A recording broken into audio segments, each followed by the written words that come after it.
Semana J+. Oferecimento. Novo WhatsApp West Rock.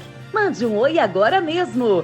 E Band. Veste você. Veste a vida. Câmara de Canoinhas aprova extinção do mandato de Renato Pique. Colaborador que delatou Beto Passos e Pique, Adelmo Alberti renuncia ao cargo de prefeito de Bela Vista do Toldo. Com lotação de UTIs, Estado decreta situação de emergência. Defesa Civil fica em alerta com a intensidade das chuvas na região. E ainda, Sagrado Coração de Jesus se prepara para voltar a oferecer ensino médio. Estes são os destaques do Semana J+. Fique com a gente!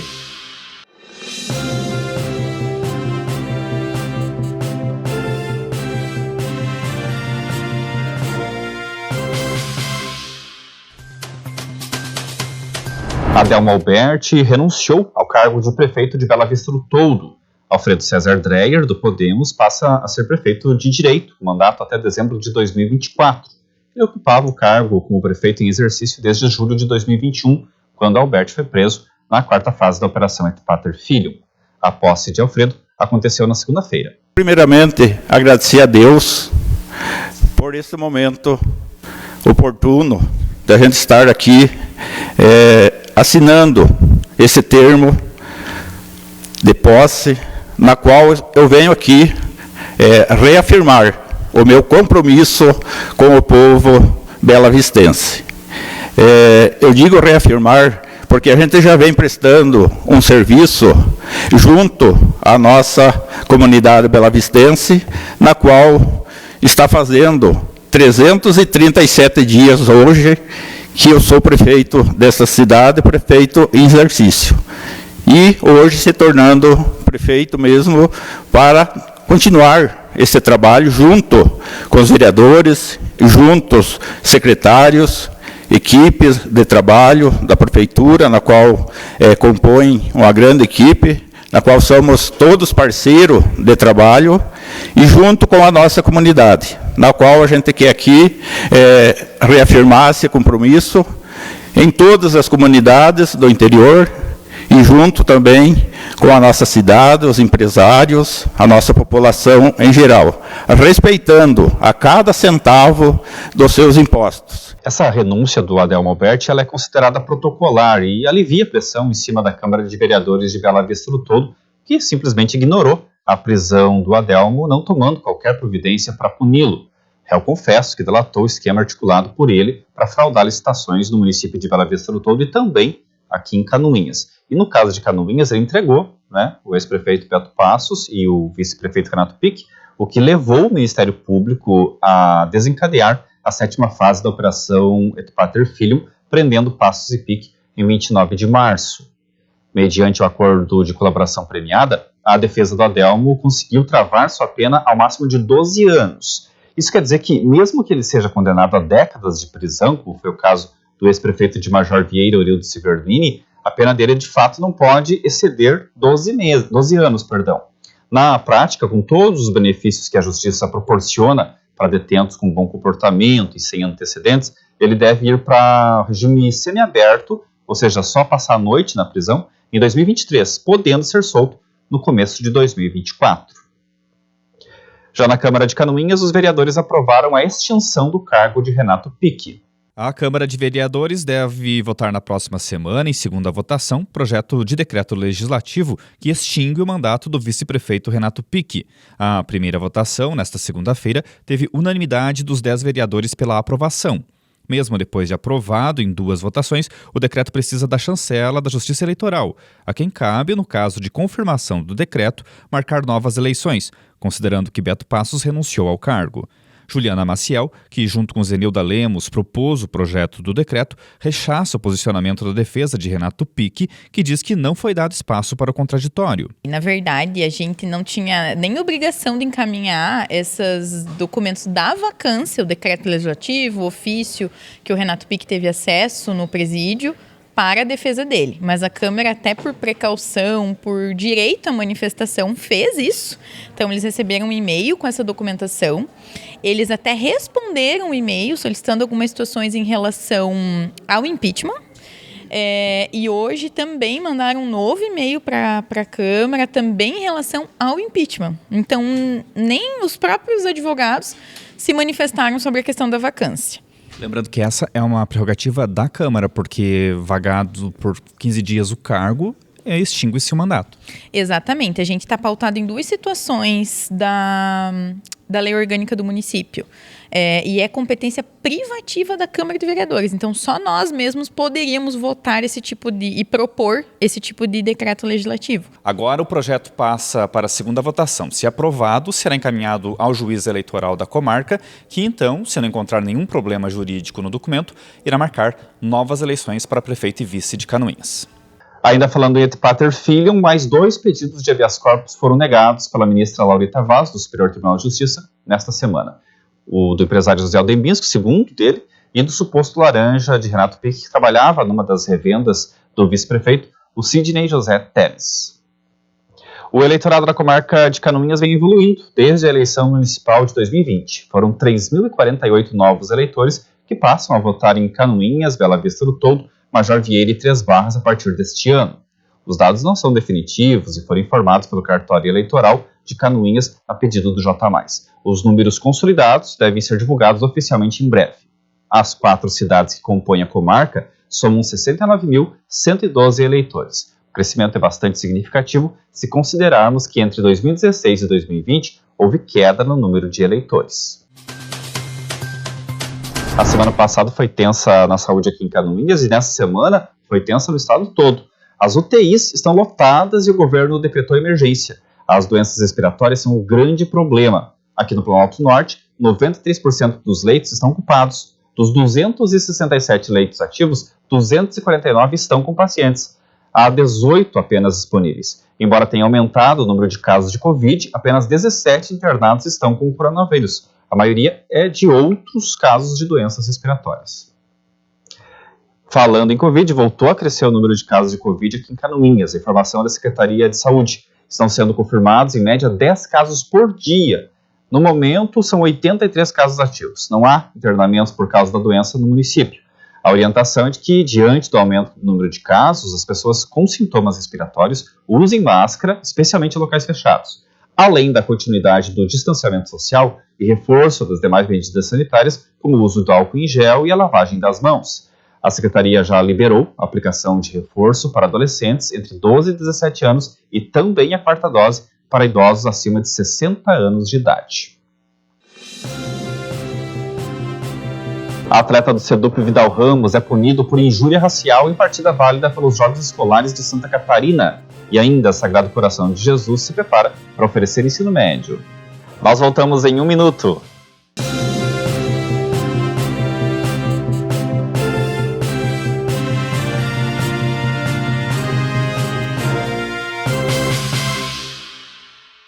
Na West Rock, manter um diálogo aberto e transparente com a comunidade é um compromisso. Por isso, lançamos um novo canal de comunicação, o WestZap West Rock. Tire suas dúvidas, conheça as nossas ações e envie sugestões de onde estiver e a hora que quiser. O número é 47 99611 8376. É só escrever oi para começar a navegar. West Rock, vencendo junto com a nossa gente.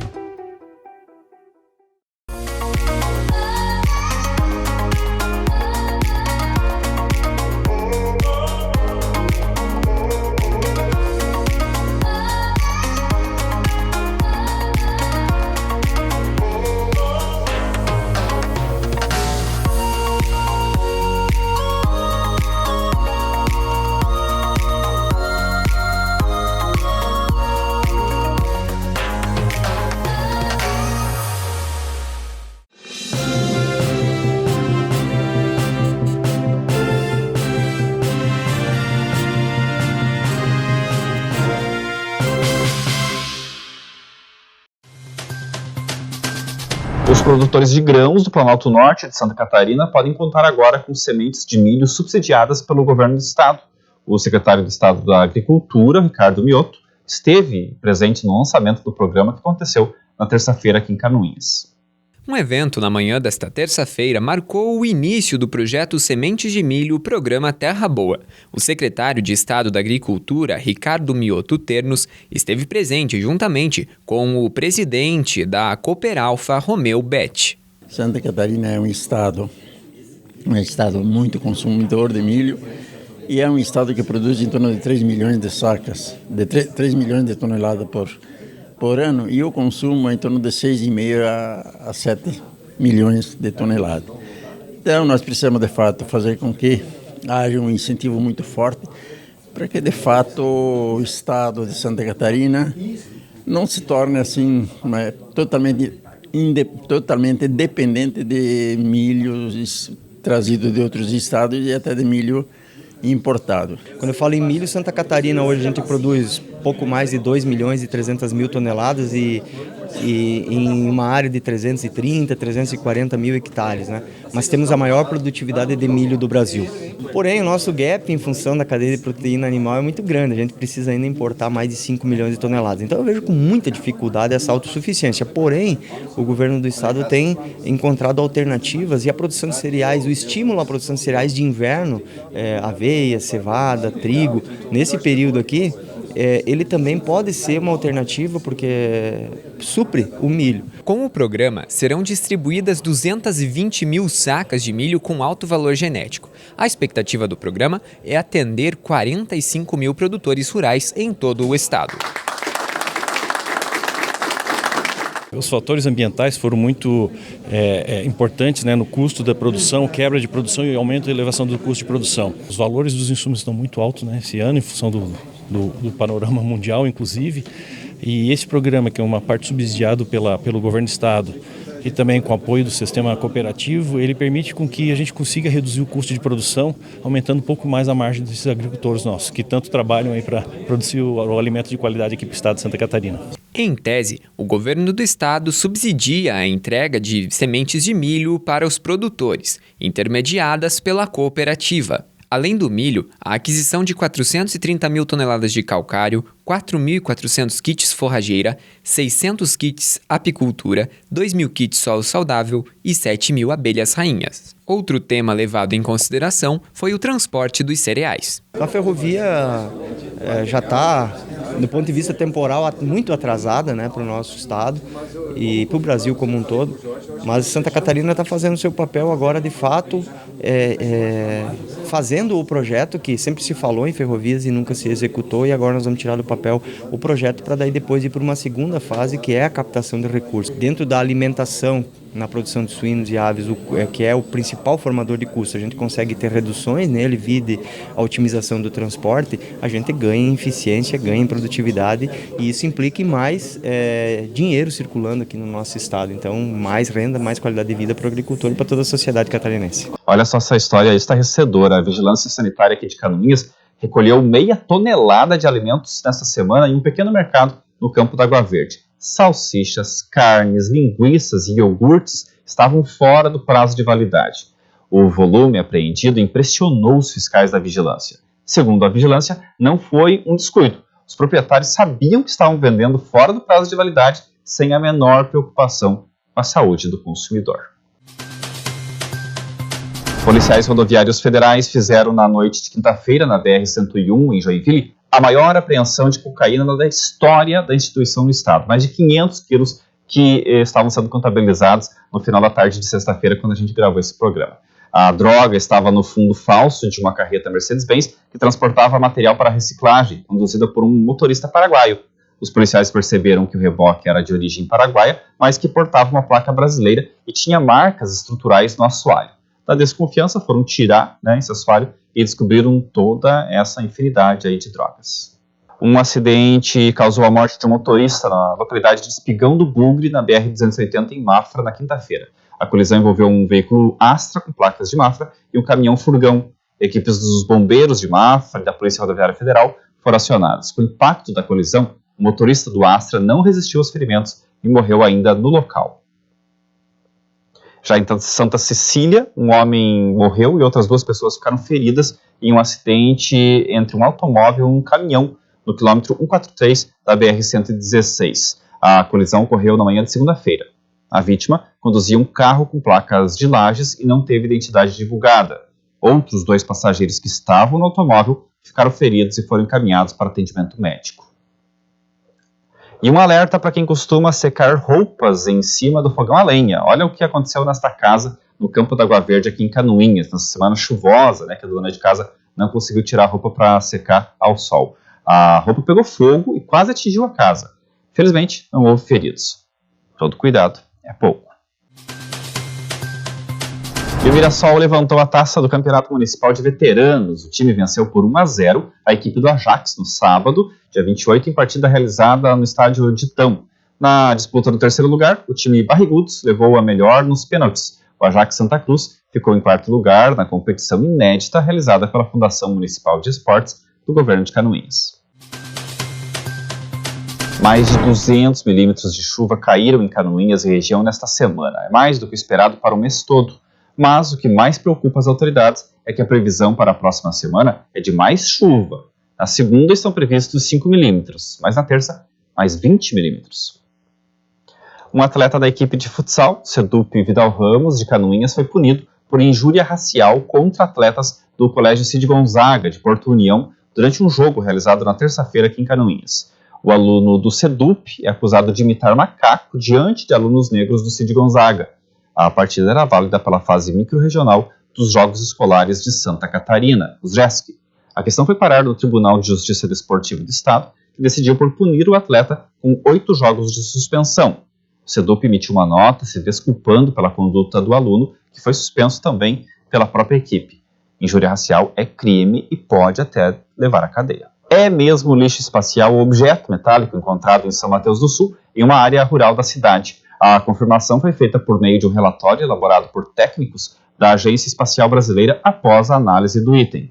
Até o momento, a AEB não informou a qual empresa pertencia ao objeto e nem o país de origem da companhia. Especula-se que ele seja da SpaceX, que é uma empresa do multimilionário Elon Musk, e que deve ser acionada, né, se for esse caso, então a SpaceX, para tomar providências para recolher o objeto.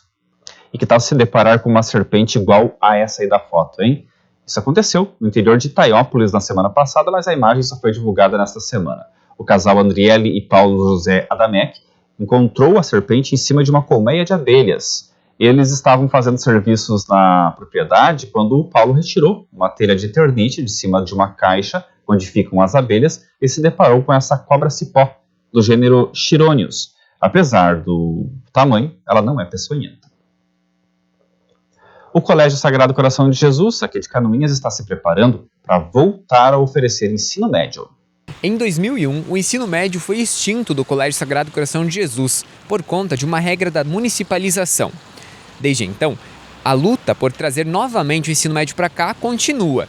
O fato que foi determinante para a inclusão no ensino médio, a criação do projeto acerca da inclusão, é o fato da compra da parte do governo do Estado. A partir da hora que o Estado comprou a escola, hoje nós temos o prédio próprio.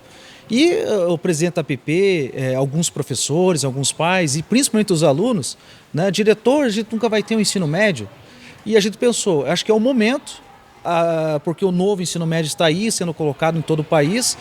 E a gente tendo aí a experiência de trabalhar com o ensino fundamental, um dos melhores IDEBs de Santa Catarina, um dos melhores aqui da região, a gente acha que pode fazer isso com o ensino médio, vai ser muito trabalhoso, já estamos trabalhando já há semanas em cima do projeto para poder apresentar a coordenadoria regional, depois também para a Secretaria de Estado, ver se é aprovado. Se for aprovado, com certeza a gente vai tentar ofertar de melhor forma possível, igualmente com o ensino fundamental. O que a gente tem feito e sempre faz para o ensino fundamental, a gente busca agora, com o mesmo entusiasmo, fazer para o ensino médio.